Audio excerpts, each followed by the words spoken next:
you hear Segway Powersports just released a new side-by-side? Well, if so, you're in the right place. Today we're going to do an in-depth overview and walk around of the brand new Segway Villain side-by-side. But before we start, here's a few action clips.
So we've had 2 days to play with the Segway Villain 1000, non-hybrid, 1000cc NA.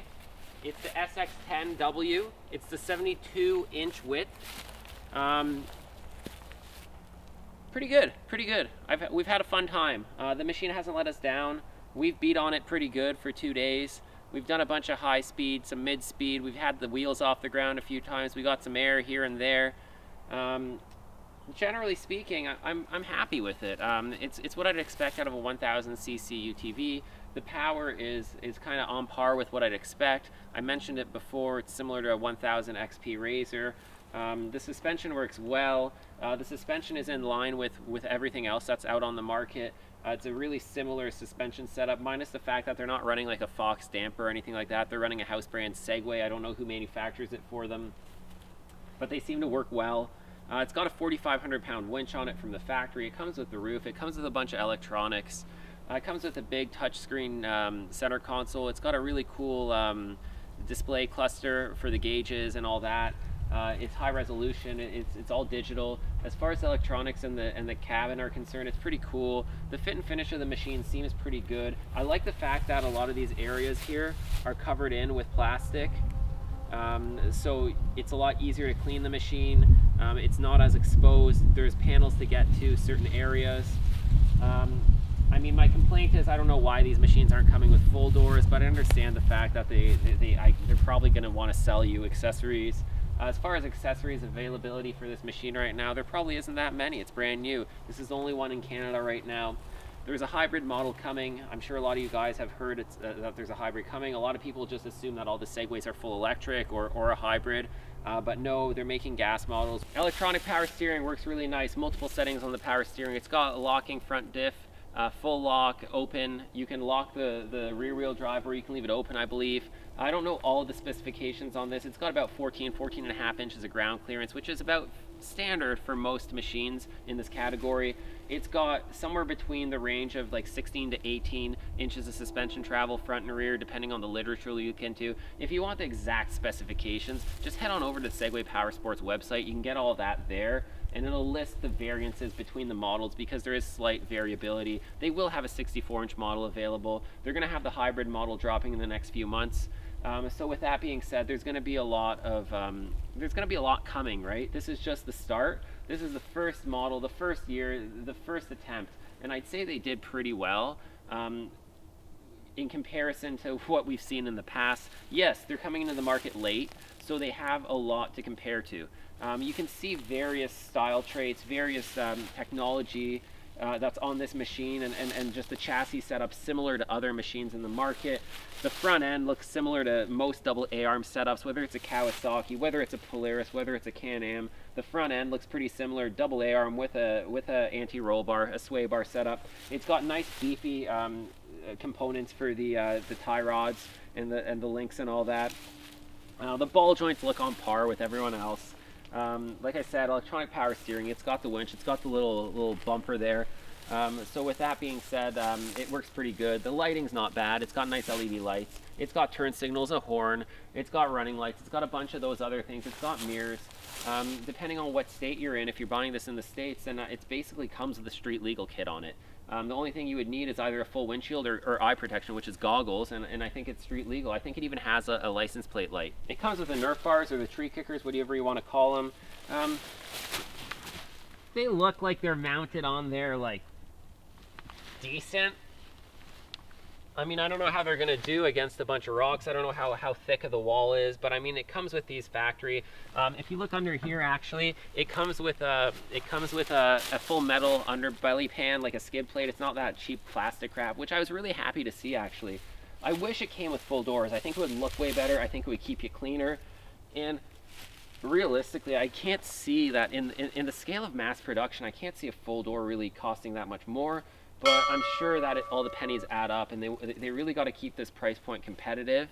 I wish it was priced a little lower. I think in Canada, this one, as you see it, sits somewhere in the range of $22,000 to $23,000, which is right on par with like a Razor 1000 XP, give or take a little bit. It comes with 14-inch beadlock wheels, which is cool. It comes with 30-inch tires, 30 by 10 by 14s at all four corners. They're Wandas. Wanda's a Chinese tire manufacturer. I looked them up online. They've been around since 1988. They make a ton of ATV tires, agriculture, tractors, stuff like that. A bunch of tires. So they have a lot of different varieties of tires. Some look very similar to other mainstream brands you'd see, but we're not going to get into that. The tire setup's pretty decent out of the box. It's got the trailing arm rear end with a triple radius rod set up in the rear. The rear end looks very similar to what you'd see on a Can-Am Maverick X3. If you compare them side by side, they look pretty much on par. It's got the little rear bumper back here.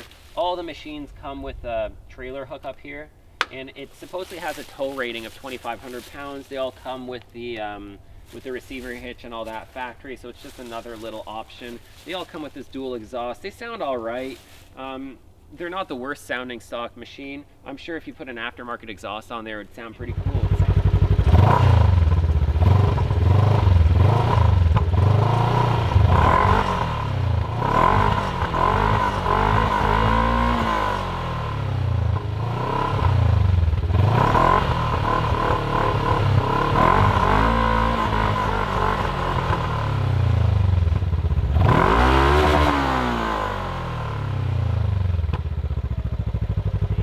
Got an oil cooler back here, a big rad in the front. The cage, I don't know, it hasn't really been redneck tested yet. I don't know how many people have rolled one of these down a hill yet, but I mean, just by looking at it, I don't know. It looks decent, but I could see some areas of improvement. A lot of this cage, it's really heavily bolted together and modular, which generally speaking, I am not a fan of. Every single one of those bolts is a fail point. But you know what I mean? Room for improvement. The exhaust is covered with heat shielding. The rear shocks look good. It's got a rear sway bar setup similar to the other machines. It's a twin cylinder. The rear axles are pretty beefy, although we have torn a boot in the rear axle already. We have been slipping the belt. The belt's damaged. I don't know. It's being beaten by a bunch of people right now. I mean, it's kind of like a rental unit almost, right? Everyone's kind of just driving it around and beating the crap out of it, but it hasn't really had any fail points. Tail lights, stuff like that. As far as the styling goes, I think the styling is pretty cool. I think with a few aftermarket accessories, this thing could look actually pretty neat. I'm not disappointed with the way it looks. To me, I think it's pretty appealing. They made it look a little different, but it's not bad. I think the front end is nice. I think the rear end's not bad. It's got a decent deep box in here. It's got the air intake and the CVT air intake way up here, so it's pretty much, it's snore cold kinda from the factory. The CVT exhaust is quite high up on the engine as well. Let's go and look in the inside here. On the inside, like I mentioned, we've got the big touchscreen display in the center console. We've got the nice electronic display for the gauge cluster. The gauge cluster even plays a video. The center console plays a cool video. I haven't really messed around much with it. It's got a really annoying alarm system anytime the key is engaged or the machine's running and you're out of it. So you just got to pull the e-brake up one click, it'll get rid of that. The seats slide back and forth really easy, actually, like really nicely. I can see some open areas in the floor behind the seats, stuff like that. That's going to kick up water and stuff like that, but no big deal. If you look at like the drain plugs in the floor and stuff like that, they leave some room for that could be worked on, but I mean, hey, it's just little things. It's got pretty decent switches from the factory here. It's got turn signals factory. Here's the 4x4 switch, and it's got a diff lock. You got the sport mode and economy mode. You got a horn. You got the nice gauge readout here. It looks high definition. It's like it's really nice display. Over here we've got a bunch of other switches and stuff. I don't know what they do, to be honest with you. I haven't really read into it that much. It's got retractable harnesses on the driver's side, not on the passenger side, which is I just don't I don't know why they wouldn't have done that. If any of you guys have ridden with people that don't know much about like a harness, it's a pain in the butt trying to teach someone, or if they're just getting in. But with that being said, the harness quality leaves a lot to be desired. They've got these silly like pads on them that constantly keep falling off and probably get waterlogged. I don't like these overlays. The harnesses are lackluster. That's one gripe I have with them. The seats are comfortable. The seating position is kind of in between, like it's more like an X3, kind of leaned back, legs more straight out, versus the 90-degree sitting position like a chair and a razor.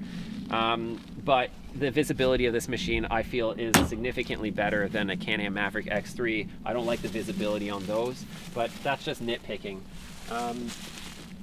What else can I really go over? I mean, we've only got a feel for it. A machine like this, it's brand new. You got to give it time. This is just a basic review. Should you go buy one? I don't know. I don't know. It's not the worst machine out there. I definitely wouldn't go tell you to... I hate brand bashing. So what I'm going to say is I'm not going to say one machine's crap or not. It all depends on what you like, what your budget is, what your needs are. It's so hard to get into this conversation without upsetting somebody. I think it's a really good package for what they're bringing out for their first attempt. It definitely probably sits somewhere mid-pack. I feel that as long as everything's functioning, I think if we put a new belt on it and we got a chance to really crawl around in it, that's one thing we didn't get to test. I really wanted to go like over some logs, some trees, go up some hills, get over a few rocks, but unfortunately the belt's slipping, it's damaged. I don't want to blow the belt out on it. So we've talked to Mark. Down the line, once a few more of these arrive, he's going to hand us the keys to one, and we're going to take one out on the trails with the rest of the crew, and we're going to stack it up against a Razor, a Maverick, a KRX, an RMAX, a Commander, all that stuff, and hopefully we can see how it kind of compares in the real world with various machines in this class. That will be the true test, along with the test of time. I mean, in a week or two, you can't really shake down a machine like this. You kind of have to give it some more time. You got to put some miles on it. You got to do some mixed use on it. We haven't done any deep water crossings yet. We haven't really aired it out well yet. We haven't really gotten it super hot and ripped it wide open for 20 minutes nonstop yet. So we really don't know. It hasn't even hit its service interval yet. I mean, the thing's probably got like, what's it got on it? It's got it's got 700, no, what's it got here? Oh, a total of 130 kilometers on it. So 90 miles or something, 80 miles. So there's not much on it for that. So I mean, we can't really say how well it's going to hold up. That's one of those things where you got to get a bunch of units on the ground. You got to let people drive them. You got to let people kind of abuse them, and then you'll start seeing the growing pains. You'll start seeing the issues. Every machine, every manufacturer has growing pains. There's going to be problems. Hopefully they're not serious ones. Hopefully they're just little things. Like we noticed that like the decals are peeling on the other side and here. So I mean, maybe they need to address the decals and stuff like that, because you get a $23,000 machine, you don't want the decals to peel off right away. And that goes for like the shock reservoirs and the doors and everywhere else. Even the warning labels. Actually, I kind of like the fact that the warning labels peel right off. But the decals need to be addressed. But that's a minor detail. I feel like the harnesses need to be addressed. I feel like what else would I add? I mean, I really wish they came with full doors, but once again, I'm being really picky. I really think they did a decent job to come out with this. I'd love to get some more seat time in it. I feel the power's decent. I feel the torque's decent. I feel the suspension's good. I feel it looks good. I feel it comes with all the needed accessories you need to get out there and ride. The winch, the roof, a few bumpers, some metal skid plates, some Nerf bars, tree kickers, bead lock wheels, all that stuff. I mean, that's stuff you don't need to buy right away. So I like that.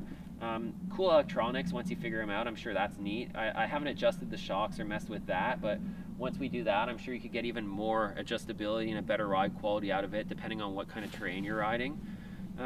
Yeah, it's neat. I mean, if you get a chance to try one, try it out. I'm really excited to try the hybrid model. I'm hoping we can get that real soon, hopefully 6 to 8 weeks or something like that. I'd really like to get into one of those and compare it and get one of those out on the trail as well. So thanks for watching, guys. Like I said, I'm not going to tell you to buy it or not, but I'm going to tell you that I feel like I feel it's going to do pretty well. My initial response is that, you know, by no means am I dissatisfied, by no means am I upset or let down. I feel like they've brought something to the table that if they brought anything less, then I'd be disappointed. And I mean, I'm not mind blown, but if you compare it to the other 1000cc machines in this kind of range, then I think it really stacks up against them and can probably hold with them. So stay tuned. Hopefully we'll get more content of this. Check out the other ride videos. Subscribe to the channel. Follow us on Instagram and on Facebook. You can check out our Shopify store. We got some cool swag on there if you guys are interested. If you're a long-term viewer, then thumbs up. Thanks. Appreciate the support. If you're new to the channel, then think about subscribing and sticking around and checking out some of the content. You guys know I'm not actually brand biased. A lot of guys call me a Polaris fanboy because that's what I've been riding for years, but I kind of try to call it like it is. I'm trying to be as honest as I can. So hopefully this video can give you a little bit of an idea of what's in store from Segway, and time will tell. So stay safe out there, guys. Ride safe. We'll see you in the next video.